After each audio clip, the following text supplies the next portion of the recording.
मैं doctor Mohammad Mohsin Rafi, assistant professor Karim city college Jamshedpur.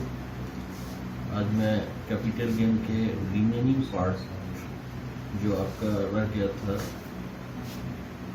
उसको मैं बताने जा रहा हूँ।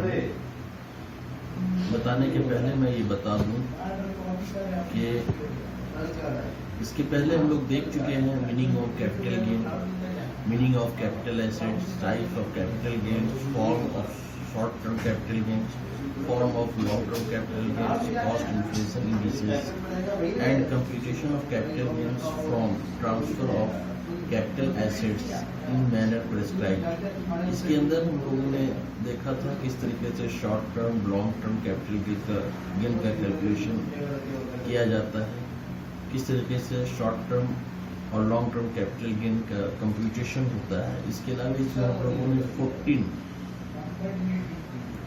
14 सर्कमस्टांसेस देखे थे, स्पेसिफाइड सर्कमस्टांसेस देखे थे जिसके अंदर कैपिटल गेन का कंप्यूटेशन के बारे में बताया गया था।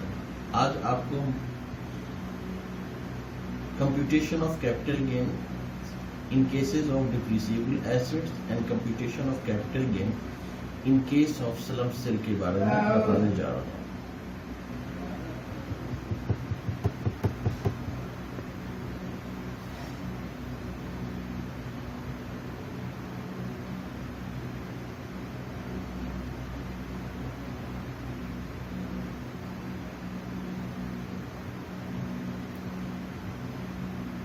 Computation of capital gain in case of depreciable assets under section 50। जब किसी भी एसेट्स का depreciation written down value method के जरिए होता है और उस एसेट्स को सेल कर दिया जाता है और सेल करने पर जो कैपिटल गेन होता है वो capital gain short term capital gain कहलाता है। चाहे वो एसेट 36 मंथ से ज़्यादा का हो, चाहे 36 मंथ से कम का हो। इसमें दूसरी चीज़ ये है कि इसमें हम लोग इंडेक्स नहीं निकालते। तो यहाँ पे ये बता दें कि ये computation of capital gain in case of depreciable assets under section 50 में the capital assets which form a part of block of assets, जो ब्लॉक एसेट्स होगा in respect of his depreciation has been allowed, और जो depreciation जो है under section 32(1) के अंदर और as per written down value method से डिप्रिसिएशन चार्ज होगा, उस एसेट्स का के सेल होने पर जो कैपिटल गेन होगा उसके कंप्यूटेशन के बारे में हम लोग यहाँ देखेंगे। जैसे यहाँ पर देखें कि रेसिडेंशियल हाउस प्रॉपर्टी, अगर किसी आदमी का अपना मकान है तो उस पर कोई डिप्रिसिएशन चार्ज नहीं होता है, लेकिन वही अगर बिजनेस के लिए यूज किया जाता है तो उस पर डिप्रिसिएशन चार्ज होता है। यहाँ पर एक एग्जांपल लिया, residential house property being not used for business purpose on which no depreciation is allowed under income tax act shall be treated as non-depreciable asset, where if the same house is used for residence of the business and depreciation has been claimed under income tax act, then it shall be treated as depreciable assets। तो यहाँ पर ये तीन चीजें important है। पहला चीज की नेचर ऑफ कैपिटल गेन जो होगा वो शॉर्ट टर्म कैपिटल गेन होगा, चाहे वो एसेट्स डिप्रिसिएबल एसेट 36 मंथ से कम हो या ज्यादा का हो। दूसरी चीज कि यहाँ पर हम लोग कॉस्ट का इंडेक्स नहीं निकालेंगे, और तीसरी चीज ये कि computation of capital gain on transfer of such assets refer depreciation under section 32 of chapter profit and gains और बिजनेस प्रोफेशन, यानी कि जब बिजनेस प्रोफेशन के अंदर इस एसेट्स का डिप्रिसिएशन जब निकालते हैं तो इस एसेट्स के डिप्रिसिएशन को रिटन डाउन वैल्यू पर निकालते हैं, और इसको हम लोग जब किसी भी बिजनेस या प्रोफेशन का इनकम निकालते हैं तो उसमें इस डिप्रिसिएशन को दिखाते हैं अंडर सेक्शन 32। अब इसको एक एग्जांपल से देखें कि यहाँ पे हम किस तरीके से डिप्रिसिएबल एसेट्स का कैपिटल गेन का कैलकुलेशन करते हैं। तो यहाँ पर मैंने एक एग्जांपल के जरिए आपको समझाने की कोशिश की है कि depreciable assets on 1 April 2017 on which the depreciation is available at the same rate of 25% as under 1 April 2017 को ये एसेट्स है, 3 एसेट्स है, ब्लॉक एसेट्स 1, 2, 3 और ऊपर 25% के रेट से डिप्रिसिएशन चार्ज होता है। अब यहाँ पर हमें इसको सेल करने पर लॉस होगा या गेन होगा वो निकालना है। इसमें हमें 3 केसेस दिए हुए हैं। पहला केसेस ये है कि इन 2018-19 एसेट्स 1 इज सोल्ड फॉर ₹1,20,000, यानी कि ये पहला एसेट जो 1 लाख का था उसको 1,20,000 में सेल किया गया, और फिर नया asset, new asset number 4 is purchase for ₹2,50,000 और दूसरा एसेट जो है वो 2,50,000 में परचेज किया गया। दूसरा केस ये है कि इन 2019-20 एसेट 2, 3 एंड 4 सोल्ड किया गया 5 लाख में, और स्पेंट उस पर बेचने पर जो खर्च हुआ वो 5,000 हुआ। तो ये दूसरा केस हुआ। तीसरा केस ये है कि in 2019-20 asset 2, 3rd and 4th are sold for ₹4 lakh and spent ₹5,000 of such sale। तीसरा केस ये है कि 2019-20 में उसी एसेट को 2nd, 3rd एंड 4th को 5 लाख की जगह पर 4 लाख में सेल किया गया और एक्सपेंसेस भी सेम है। तो इसका क्या इम्पैक्ट पड़ा, क्या गेन हुआ या लॉस हुआ इस डिप्रिसिएबल एसेट्स को सेल करने पर। तो यहाँ देखें कि ये 1, 2, 3 का जो रिटन डाउन वैल्यू था, टोटल वैल्यू जो था वो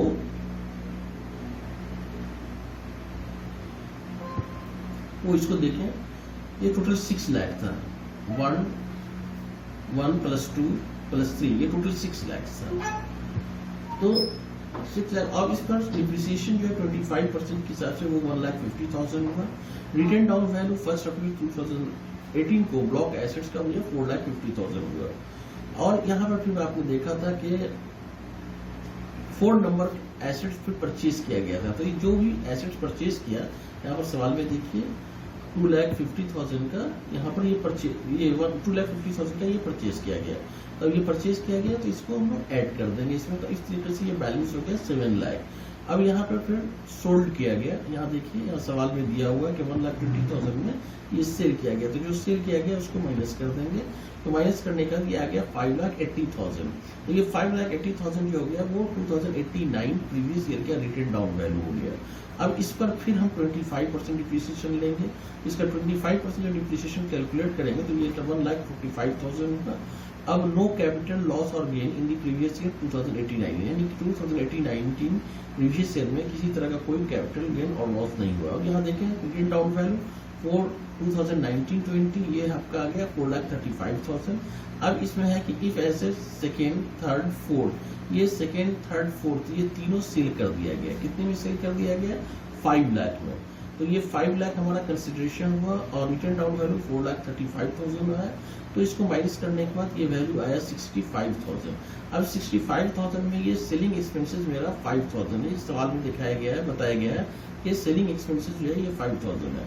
ये सेलिंग एक्सपेंसेस 5,000 में माइनस हो जाएगा। माइनस होने का जो आएगा ये मैंने बताया इसके पहले कि डिप्रिसिएबल एसेट्स को सेल करने पर जो भी वैल्यू आएगा वो वैल्यू कहलाएगा शॉर्ट टर्म कैपिटल गेन।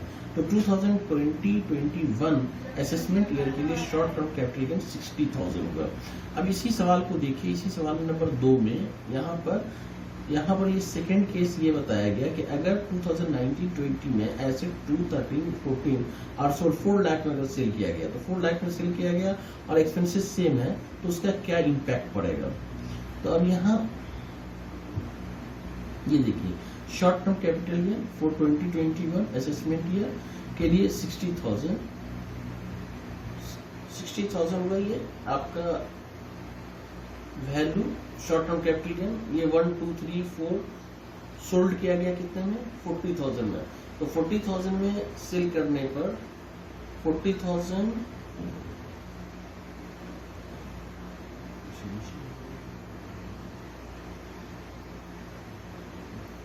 तो फर्स्ट केस में शॉर्ट टर्म कैपिटल गेन हो गया 60,000।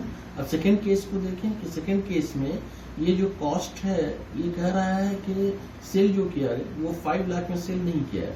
वो कितने वो सेल किया, यहाँ दिखा रहा है कि सेल किया 5 लाख में, यहाँ से दिखा रहा है कि सेल किया गया 40,000 में, तो 40,000 में, तो यहाँ पर 40,000 से यहाँ देखें शॉर्ट टर्म कैपिटल गेन, यहाँ रिटेन डाउन वैल्यू कितना हो गया 4,35,000, तो 4,35,000 में से फिर हम लोग घटा देंगे ये एक्सपेंसेस, तो इसका मतलब ये हो गया कि ये टोटल हो गया 4,40,000, तो 4,40,000 सेल वैल्यू कम है और ये written down value including selling expenses 4,40,000, तो इस तरीके से यहाँ पर ये गेन नहीं हुआ, यहाँ पर ये लॉस हुआ। तो ये जो थर्ड केस है, तो थर्ड केस में 4 लाख में बेचने पर 4 लाख में बेचने पर ये 40,000 का ये लॉस हो रहा है, और जबकि इसके पहले वाले केस में 5 लाख में बेचने पर 60,000 का प्रॉफिट हो रहा है। अब इसी तरीके से नेक्स्ट सवाल एक और देखें, एक एग्जांपल और देखें।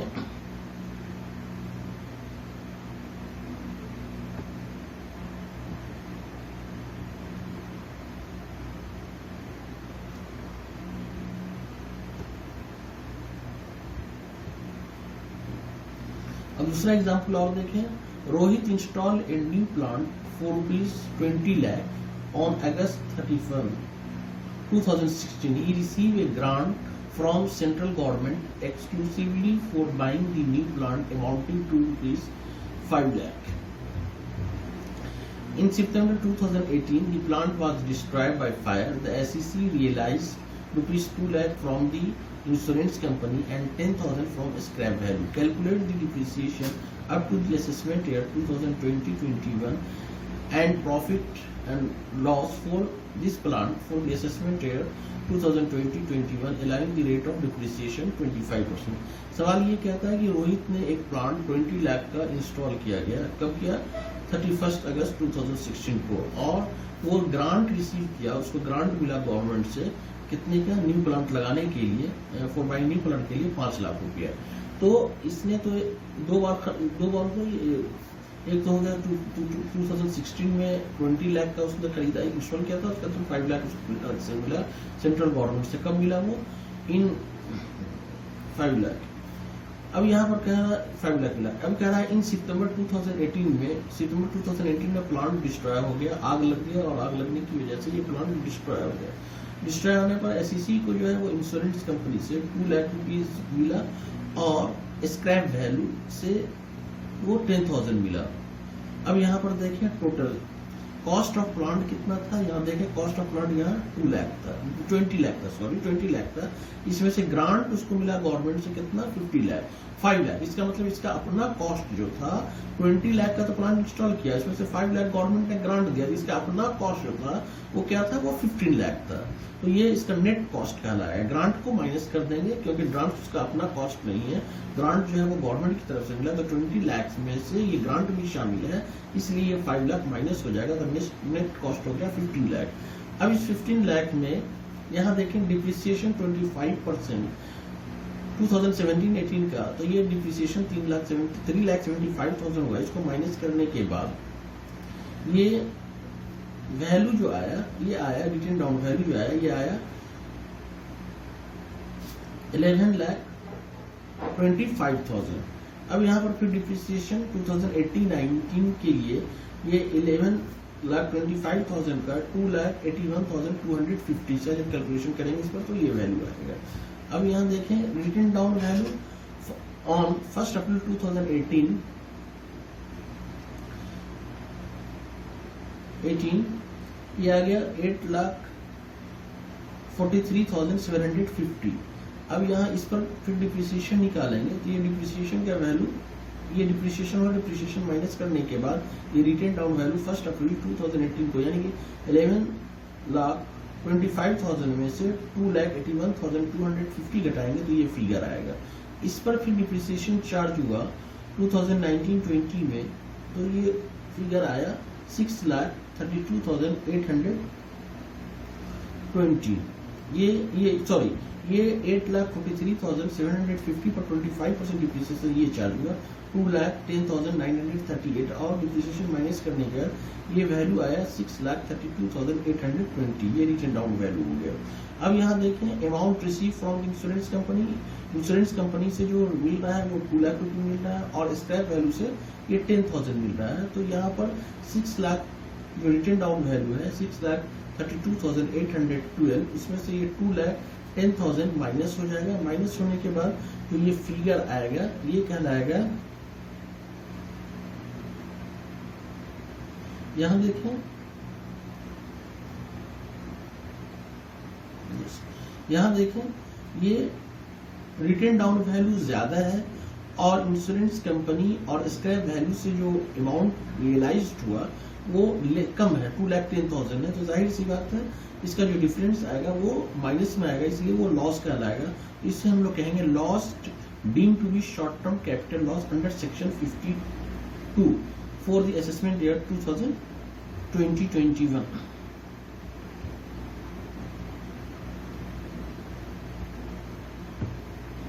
यहां देखिए note here it is assumed that plant, यहाँ पर ये मान लिया गया है कि प्लांट जो है वो ब्लॉक एसेट्स है और section 50 under bracket 2 provides that when any gain or losses arises on account of any block of assets are sold or destroyed, such gain or losses are deemed to be short-term capital gain or loss.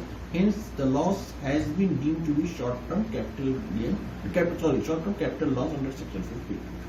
यहाँ पर plant को block assets मान लिया गया है और section 52 ये कहता है कि प्रोवाइड्स, ये बताता है कि इसके अंदर प्रोविजन है कि कोई भी गेन या लॉस एराइज होगा किसी भी ब्लॉक एसेट्स के सेल होने से या डिस्ट्रॉय होने से, तो वो लॉस जो है वो मान लिया जाएगा शॉर्ट टर्म, वो लॉस या गेन ये मान लिया जाएगा ये शॉर्ट टर्म कैपिटल गेन और लॉस है।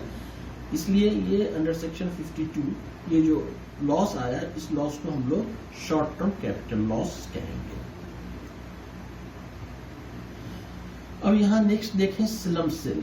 तो स्लम सेल में हम लोग डिस्कशन करेंगे दो सेक्शन के बारे में, एक है 242C और दूसरा है सेक्शन 50B। तो यहाँ पर सेक्शन 242C बताता है स्लम सेल के बारे में कि स्लम सेल कहते किसे, और सेक्शन 50B बताता है कि कैपिटल गेन का क्या मैकेनिज्म है स्लम सेल के केस में कैपिटल गेन को कैलकुलेट करने का। तो यहाँ पर ये देखें कि एज पर सेक्शन 242C क्या कहता है। As per section 242C income tax act 1961, slum sale means the transfer of one or more undertaking as a result of the sale for a lump sum consideration without values being assigned to the individual assets and liabilities in such sale। यानी section 242C ये कहता है कि किसी company के पास कई units है और उस यूनिट में अगर कोई यूनिट लॉस में चल रही है और उस यूनिट को वो कंपनी सेल कर देती है, तो वहां पर उस यूनिट के इंडिविजुअल एसेट्स का वैल्यू कैलकुलेट नहीं किया जाता है, टोटल एसेट्स के साथ उस यूनिट को सेल किया जाता है। यहाँ पर ये बताया गया और उसके बदले में एक लमसम अमाउंट, एक लमसम कंसिडरेशन मिलता है, value being assigned to the individual assets and liability without, यानी कि किसी भी इंडिविजुअल एसेट्स के वैल्यू को नहीं निकाला जाता है, ना लायबिलिटीज का निकाला जाता है। टोटल जब सेल किया जाता है तो टोटल यूनिट को एक साथ सेल किया जाता है, उस यूनिट के अंदर जितने भी एसेट्स हैं सभी को एक साथ सेल किया जाता है और सभी लायबिलिटीज को एक साथ दे दिया जाता है, और वहां पर किसी भी एसेट्स का इंडिविजुअल अलग अलग वैल्यूएशन नहीं किया जाता है। तो इस तरीके से अगर कोई कंपनी किसी अपने यूनिट को सेल करता है और सेल करने पर जो उसको कंसिडरेशन मिलता है तो उसको हम लोग कहते हैं स्लम सेल। तो ये 242C के अंदर ये बताया गया कि स्लम सेल है क्या। अब इस स्लम सेल के अंदर दो तरह का गेन होगा, एक होगा लॉन्ग टर्म कैपिटल गेन और दूसरा होगा शॉर्ट टर्म कैपिटल गेन। यानी कि अगर 36 मंथ के बाद 36 month any profit or gain arising from this slump sale one or more undertaking held for more than 36 month, अगर वो बिजनेस 36 मंथ से ज्यादा का है उसके बाद वो सेल किया गया है, shall be chargeable to income tax as capital gains arising from the transfer of long-term capital assets shall be deemed to be the income of previous year in which the transfer took place। यानी जिस साल transfer किया जाएगा, जिस साल cell किया जाएगा, उस प्रीवियस ईयर में वो डीम्ड इनकम माना जाएगा। और अगर मोर देन 36 मंथ से ज्यादा के बाद, मोर देन 36 मंथ के बाद सेल किया गया तो उससे जो गेन होगा वो gain long term capital gain. उसी तरीके से अगर 36 मंथ से कम में any profit or gain arising from this lump sale on one or more undertaking held by the assessee not more than 36 month and 36 month से कम का होगा तो वो कहलाएगा शॉर्ट टर्म कैपिटल गेन। तो ये क्लियर हो गया कि यहाँ पर दो तरह का कैपिटल गेन हो सकता है, लॉन्ग टर्म भी और शॉर्ट टर्म भी। यानी कि कोई भी बिजनेस स्टार्ट किया, स्टार्ट करने के 36 मंथ के बाद अगर उस बिजनेस को सेल कर दिया गया तो उससे जो प्रॉफिट होगा वो कहलाएगा लॉन्ग टर्म कैपिटल गेन। और उससे कम 36 मंथ से पहले ही अगर सेल कर दिया गया तो सेल करने पर जो कंसिडरेशन मिलेगा उसका जो कंप्यूटेशन हम लोग करेंगे गेन का तो वो कहलाएगा शॉर्ट टर्म कैपिटल गेन। तो ये क्लियर हो गया कि स्लम सेल किसको कहते हैं। स्लम सेल का मतलब कि जब किसी बिजनेस यूनिट को सभी एसेट्स और लायबिलिटीज के साथ सेल कर दिया जाता है और वहां पर उस एसेट्स और लायबिलिटीज का इंडिविजुअल वैल्यू नहीं निकाला जाता, इंडिविजुअल वैल्यू नहीं लिया जाता है, तो उसको हम लोग कहते हैं स्लम सेल। और इस स्लम सेल के अंदर दो तरह का गेन होगा, लॉन्ग टर्म कैपिटल गेन और शॉर्ट टर्म कैपिटल गेन। ठीक है, तो अगर बिजनेस 36 मंथ के बाद, बिजनेस स्टार्ट करने के 36 मंथ के बाद अगर उस बिजनेस को या उस यूनिट को सेल कर दिया गया है तो सेल करने पर जो प्रॉफिट होगा वो लॉन्ग टर्म कैपिटल गेन कहलाएगा। और 36 मंथ से कम पे सेल करने पर वो शॉर्ट टर्म कैपिटल गेन का। तो ये तो स्लम सेल का मीनिंग हो गया जो अंडर सेक्शन 242C में आपने देखा। अब यहाँ देखिए computation of capital gain of slump cell under section 50B। ये 50B के अंदर किस तरीके से निकालेंगे तो सेल कंसिडरेशन, जैसे हम लोग पहले सेल कंसिडरेशन से कॉस्ट को माइनस करते थे तो जो सेल कंसिडरेशन होगा उस सेल कंसिडरेशन को हम लेंगे, इसलिए लिखा एज यूजुअल। अब यहाँ देखें कॉस्ट, यहाँ पर सबसे इंपॉर्टेंट चीज है कॉस्ट ऑफ एक्विजिशन और इम्प्रूवमेंट। तो यहाँ पर कॉस्ट ऑफ एक्विजिशन जो लेंगे वो net worth of the undertaking. अब यहाँ पर नेट वर्थ अंडरटेकिंग का मतलब क्या हुआ।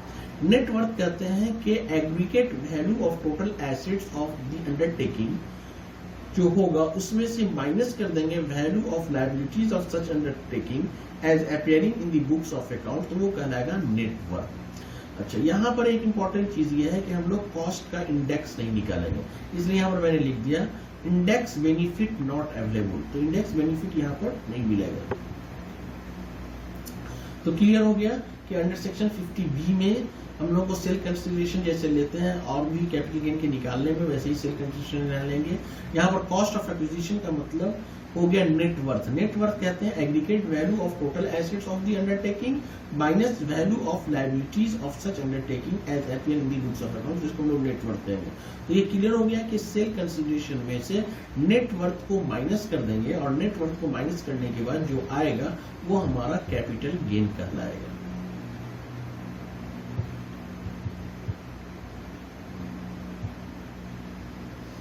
अब यहाँ पर एक चीज और देखना है कि ये एग्रीगेट वैल्यू निकालेंगे कैसे, एग्रीगेट वैल्यू ऑफ एसेट्स कैसे निकालेंगे।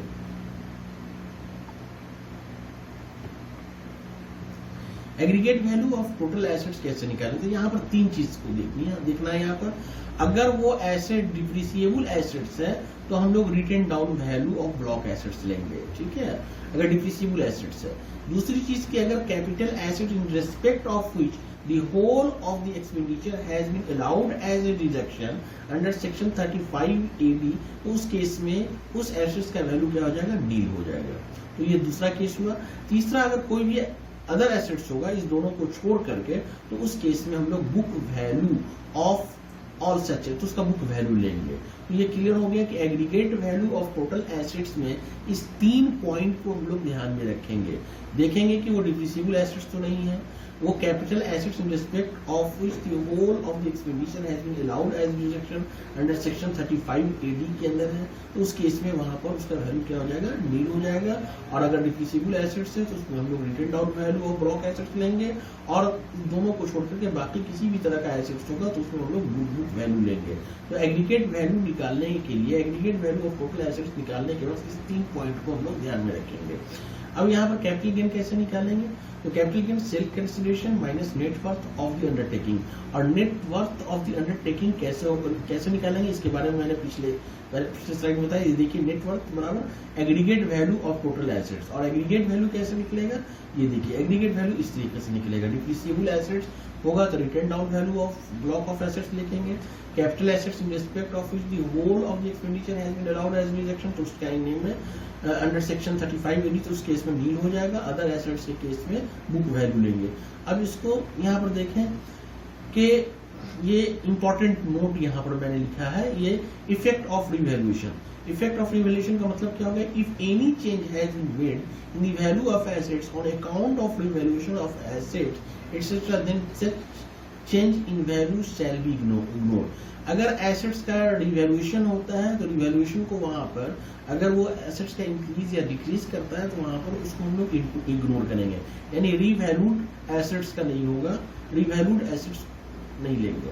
नेक्स्ट है treatment of stock in case of slump sale, no profit under the head profit and gain of business or profession shall be arise even if a stock of the said undertaking is transferred along with other asset। यानी कि और सभी assets के साथ अगर stock भी transfer हो जाता है, स्टॉक भी बिजनेस के साथ चला जाता है, जाहिर सी बात है स्टॉक, मैंने कहा कि टोटल एसेट्स, तो यहाँ पर टोटल एसेट्स के साथ स्टॉक भी जाएगा तो उस केस में स्टॉक का ट्रीटमेंट ये बिजनेस प्रॉफिट के अंदर नहीं किया जाएगा। ये स्टॉक सेल कर दिया गया तो बिजनेस प्रॉफिट के अंदर इसको शामिल नहीं किया जाएगा। तो यहाँ पर ये बताया गया in case of slump sale no profit under the head profit and gain of business or profession shall be raise even if the stock of the said undertaking is transfer along with other assets.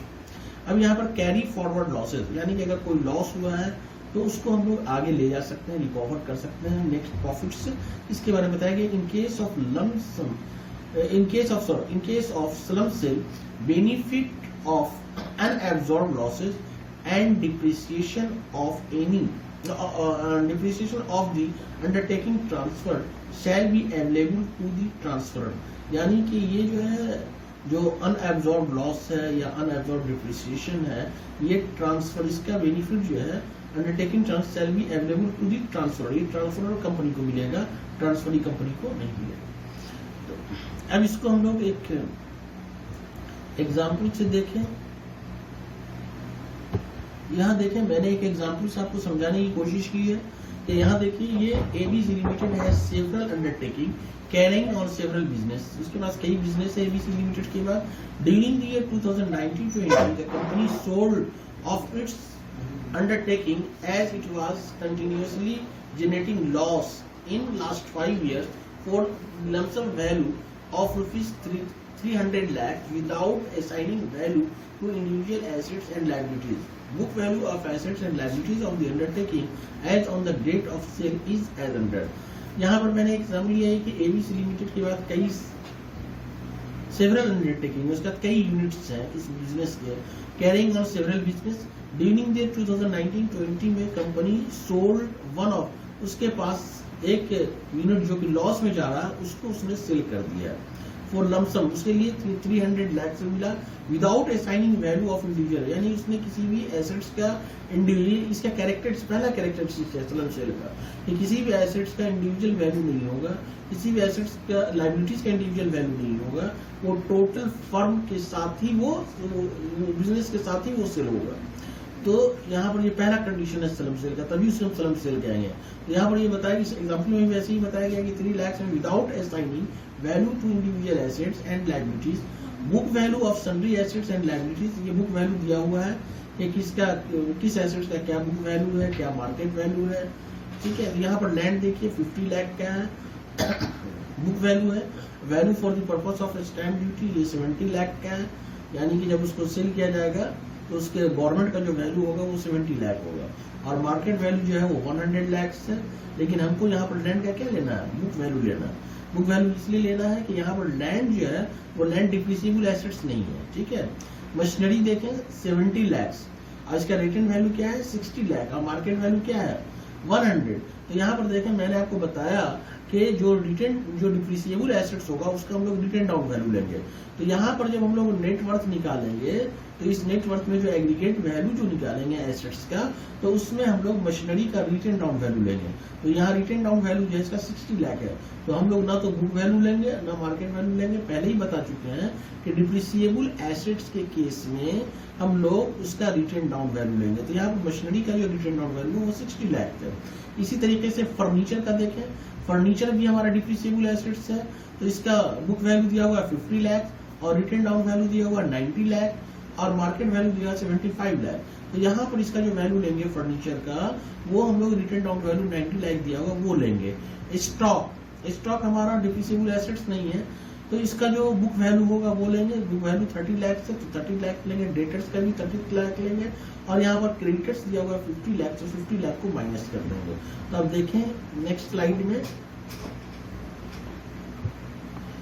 यहाँ देखें। अब देखिए सबसे पहले मैंने ये बताया कि इसमें सबसे पहले कॉस्ट ऑफ एक्विजिशन और नेट वर्थ निकालेंगे। तो जो नेट वर्थ होगा उसे ही हम लोग कॉस्ट ऑफ एक्विजिशन कहेंगे। तो मैंने जैसे कि बताया कि लैंड जो है वो नॉन डिप्रिसिएबल एसेट्स है। तो यहाँ देखिए मैंने पहले ही बताया था आपको, यहाँ देखिए लैंड का, इसलिए हम लोगों ने लैंड का बुक वैल्यू यहाँ पर दिया 50 लाख। इसी तरीके से बुक वैल्यू ऑफ यहाँ पर स्टॉक भी मेरा क्या है, स्टॉक भी जो है वो नॉन डिप्रिसिएबल एसेट्स है। तो इसका कितना है यहाँ देखिए 30 लाख, ठीक है। तो जो बुक वैल्यू होगा वो लेंगे,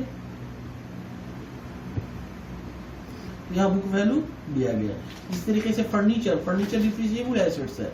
यहाँ देखिए इसका डिप्रिसिएबल एसेट्स कितना दिया हुआ है, ये डिप्रिसिएबल एसेट्स इसका देखिए यहाँ ये 30 लाख है, सॉरी ये डिप्रिसिएबल एसेट्स मशीनरी का कितना 60 लाख है, और फर्नीचर का रिटर्न डाउन वैल्यू कितना 90 लाख है। तो ये लेंगे हम लोग, ये देखिए फर्नीचर का 90 लाख, मशीनरी का 60 लाख। तो और डेटर्स जो है, डेटर्स का तो पहले ही बता चुके हैं, डेटर्स नॉन डिप्रिसिएबल एसेट्स है। तो जो बुक वैल्यू होगा यहाँ डेटर्स का देखिए बुक वैल्यू कितना है, डेटर्स का 40 लाख।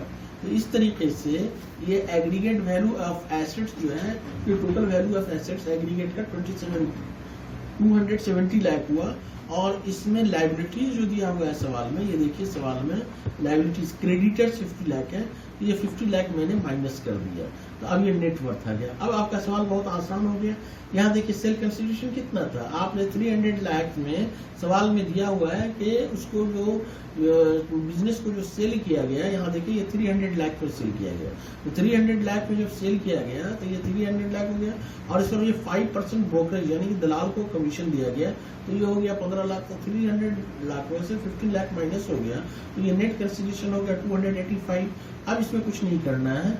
अब इसमें हम लोग का यहाँ पर कॉस्ट ऑफ एक्विजिशन बोले या नेट वर्थ बोले, ये पहले ही हम लोग कैलकुलेट कर चुके हैं।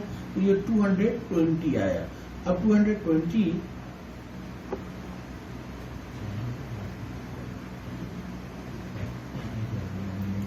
माइनस होने के बाद ये जो आया, ये आया 65 लाख। तो ये 65 लाख